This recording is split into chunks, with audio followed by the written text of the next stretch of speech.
Hello everyone, it's Tomodachi here, and for today, so in this video, I want to be talking about some things that I feel like there should be addressed in terms of the game Tomodachi Life Living the Dream. Now, first off, I have been having a blast playing this, hence why the lack of videos within like the last week. I've been having a lot of fun playing Living the Dream, just creating new Miis, decorating my island, and basically seeing all the different types of events that happens throughout Living the Dream. And this is truly a game that is worth $60, but as time goes on, of course, there has been some very noticeable points that some people have made, and that is the fact of the many things that have either been cut or missing from Living the Dream. And in this video, I thought of talking about basically potential features and additions that will be added for Living the Dream to make this game feel more open to more than a lot of people. Now, don't get me wrong, I love Living the Dream a lot. Again, the customization in this one is insane, and I generally am glad that Miis are back to where they used to be, but with some of the other points I've seen, you can really admit that, yeah, there are some moments where I feel like there has to be some more variety. So here I want to be talking about what possible features they could be adding for Living the Dream if Nintendo ever wanted to have more things added for this game. I know this game has also been in development for like almost a decade at this point, since 2017, so there is still quite a lot more that they could add. So I hope you guys enjoy this, and let's kind of get started with probably the most interesting question to come for Living the Dream.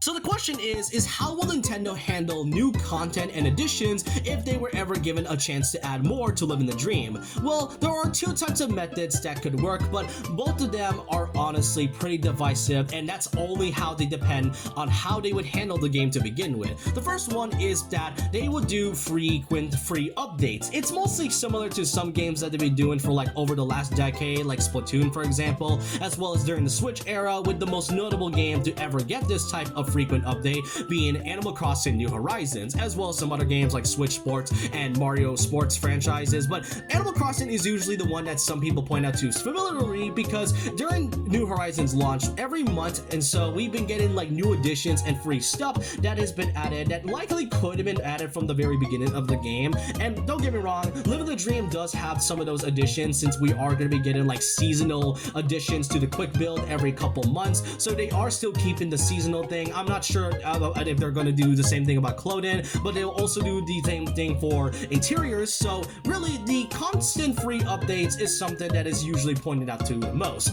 The problem with the frequent, free updates here is that there are also things that could have easily been added from the beginning. The Mario Sports franchise, as I mentioned, is one of the few examples to ever get this type of free content. The problem here is that the way they handled it is really egregious. Mario Strikers Battle League is probably the most biggest example of it, because they added characters that could have easily been added from the very launch of the game, but just really didn't. So it all depends on how they'll do it. As I said, we are going to be getting seasonal items, but with other new additions like new locations, new items, and especially some other small additions, it's definitely a lot to be desired. The second option, however, is another addition, and it's probably a pretty big controversial one, even though it has only been around for almost a year by now. Those being the Switch 2 editions. Again, this is all dependent on how they'll handle the new additions. Usually when it comes to Switch 2 editions, there's always going to be new content that is added. For example, the three newest games to ever get this type of new content was Kirby and the Forgotten Land, Mario Party Jamboree, and of course Mario Bros. Wonder. And all of those cost $20 because these are new content that hasn't been added from the game. But then you get to other Switch 2 editions like Legend of Zelda Breath of the Wild and Tears of the Kingdom, as well as ZA and Metroid Prime 4 Beyond. Those cost $10, with mostly the smallest of features like mouse controls, and like specifically for Zelda, and like they have like this Zelda Notes app that is only specifically added for this game. But then you get to, as I just said, Animal Crossing New Horizons, as well as recently Xenoblade Chronicles X. Those games were able to be $5, but it was mostly with like small minor details like a couple mouse controls, and most notably update graphics and frame rates. So if anything, if we are gonna be getting like, I don't know, like new additions as well as like new locations and such, as well as the mechanic of the mouse controls, then I could see that being a Switch 2 edition. Hell, I mean, a lot of people kind of tend to forget that the Switch 1 is still available for Living the Dream. This game has always been intended for the Switch 1, but it is also coming out as a bit of a surprise, and Nintendo didn't have much of an opportunity to even reveal a Switch 2 edition of Living the Dream, where they could have easily had the mouse controls play a big factor into the gameplay mechanics. Again, it all really depends on how they would handle it. Personally, the frequent updates is something that I could see them doing. It all depends if they're going to be doing the same, if they're doing like a similar method to Animal Crossing New Horizons, or maybe Mario Tennis Aces, or they'll likely just stick to the whole seasonal free updates like they do with the like what happened with the original 3DS title. But overall, I could see this being happening. But if that was the case, if they're ever going to choose either the free update parts or even the Switch 2 edition, what type of content would they add to begin with? So to start things off, I want to go over the Mii Maker. Now, in my review video, I gave a lot of praise to the Mii Maker of how many times of basically how you're able to customize your Miis however you wish. From the amount of different hairstyles you're given, from the mouths, nose, eyes, eyebrows, and even the addition of ears with more facial features, and most notably the different facial structures. With the addition of the face paint, this is probably one of the, if not the best Mii Maker to come from the Mii franchise. Pretty much, overshadowing everything that came from Miitopia Switch Edition, as well as the actual Mii Maker in the Switch 1 and Switch 2.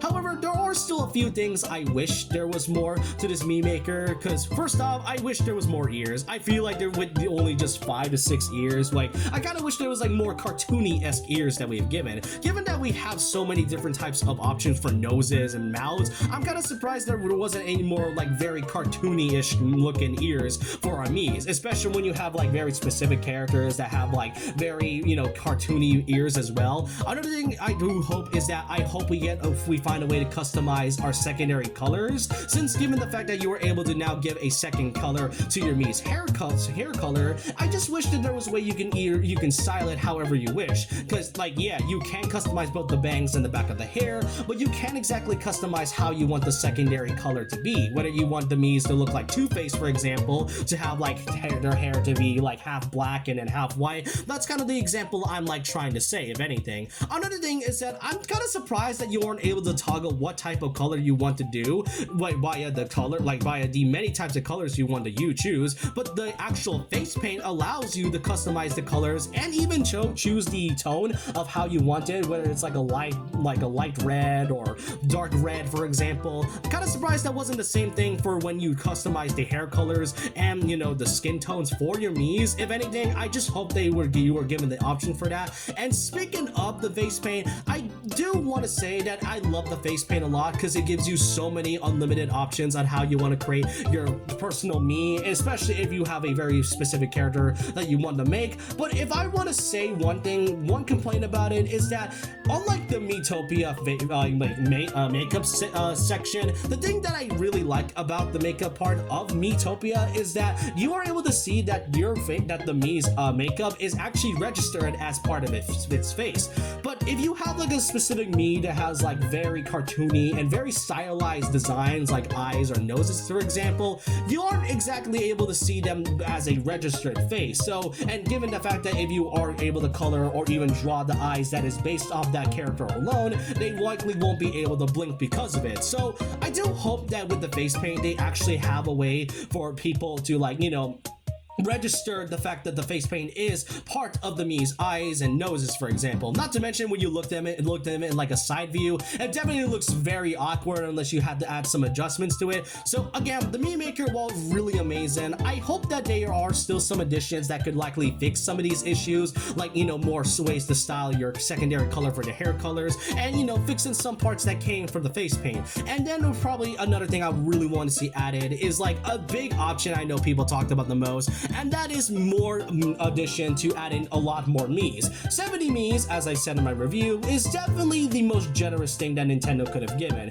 Do I want it to be 100? Yes, absolutely, but I still find it to be amazing that they are still able to fit this many characters or Miis in one game alone, especially for a game that is around like 6.8 gigabytes. However, if I do want to say one thing, I just kind of wish that we are able to add like 10 more Miis, for example. Given that you are able to have your Miis live with each other in like an 8-room apartment, I do hope that with the addition of 8 more Miis, we can round it up to at least a good 80, like 72 to 80 Miis in total. That way we can now have a much more even way to have your Miis live together in one apartment. I still really find the addition of 70 Miis to be great, but I will admit that there are still some characters I do want to add. So if they ever want to do like a free update of some sort or a Switch 2 edition, the addition of adding more Miis to the 70 Mii max capacity would be amazing.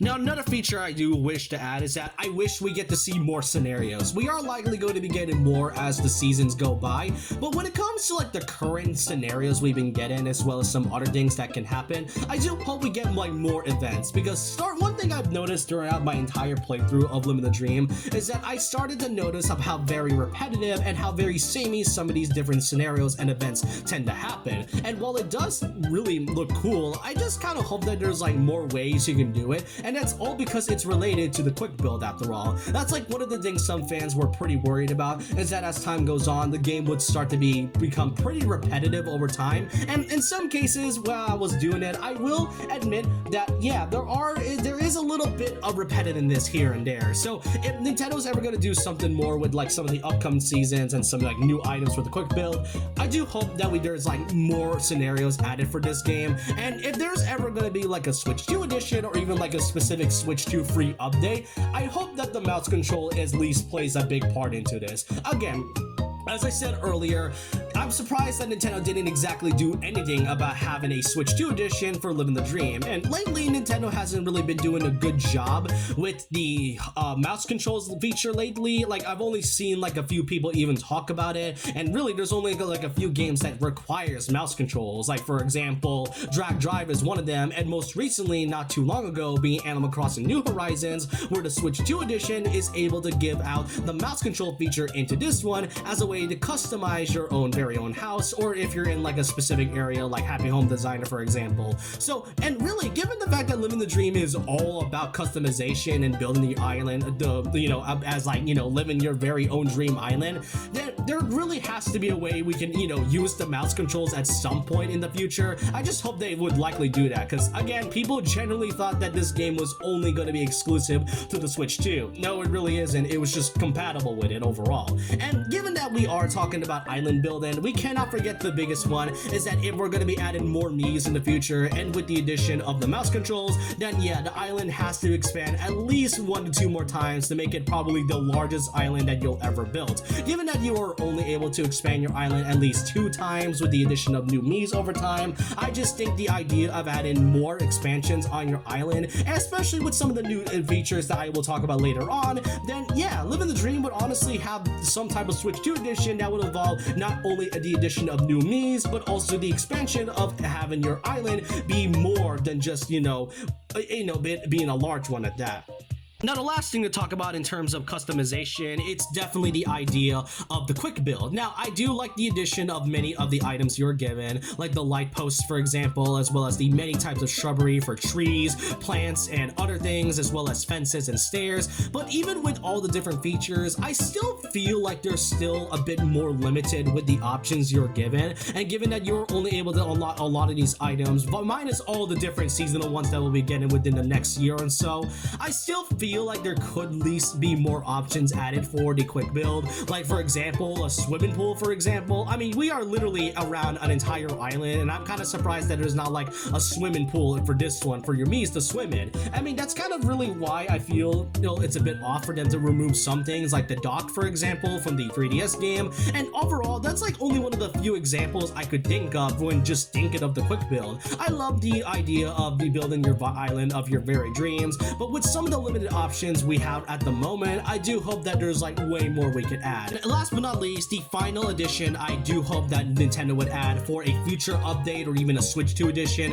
of Living the Dream is definitely more locations. Now, I love the locations that we were given, like the quick build for example, but with some of the more missing features, I'm surprised that not only did they cut them, but I'm surprised they didn't do more with added new locations aside from like the pallet house and the quick build, and I guess the treasure shop too, but we don't really talk about it as much. But really, there is so many locations that you can do, whether it's some that are old from the original Tomodachi game, as well as some newer locations that could have likely worked. One of the locations that I know people are definitely wanting the most is the concert hall. Like, I want my Miis to sing cringe songs again. Like, the fact that Living the Dream is also very unfiltered, meaning that you can literally have them say anything that you could never thought the Miis would say, especially since you can't exactly share the Miis online officially. It does seem weird that they just decided to cut the concert hall, I guess because they just didn't really have enough time. Because one thing that I really need to mention is that one of the features that almost didn't make it into Living the Dream was the Mii News, and that's likely due to time crunch, but they were still able to add it during the development. So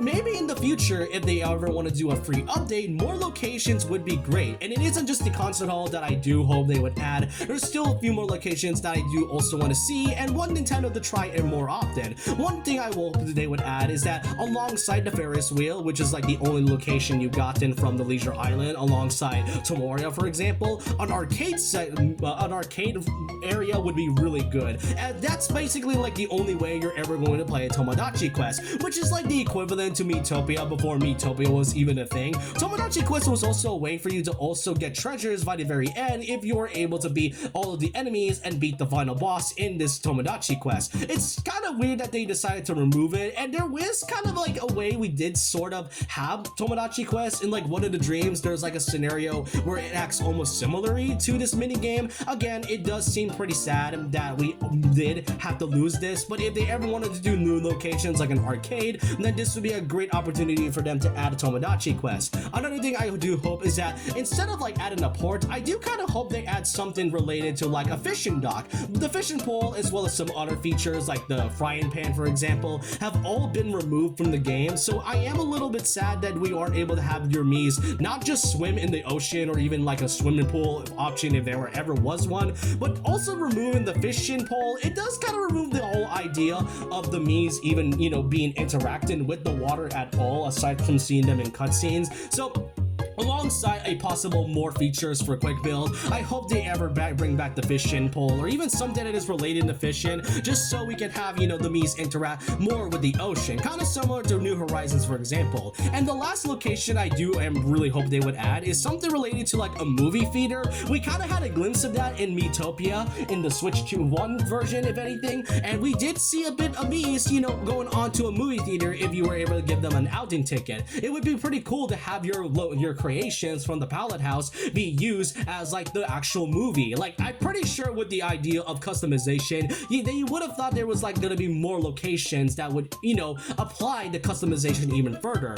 But with that, that's all the things I do want to say. I am still grateful that Living the Dream is out, and I'm really grateful that Nintendo was able to add so many features into this game, and the customization, as I said, is just insane to go through. However, with some of the few bits of cuts here and there is quite a bit of understandable comments and statements from fans and even the hardcore Tomodachi fans that really hope would be returning in like probably some future Switch 2 edition or even like a free update at some point. This game is still amazing, and I will still be playing it for days on end, and I will definitely be there for when they have like the seasonal edition items for this one. But with that, I do hope you guys enjoyed this video, and I want to know all your thoughts and opinions down below of which of these things would you like to see in Living the Dream, which one of the things that you don't like about Living the Dream, and what features would you add if Nintendo were to ever do like a free content update or even a Switch 2 edition of Living the Dream. Let me know all your thoughts and opinions down below in the comments, and so with that, leave a like, comment, subscribe, hit the notification bell for more videos, follow my Twitter and Instagram, and I'll see you guys next time. And remember this, once a legend, always a legend.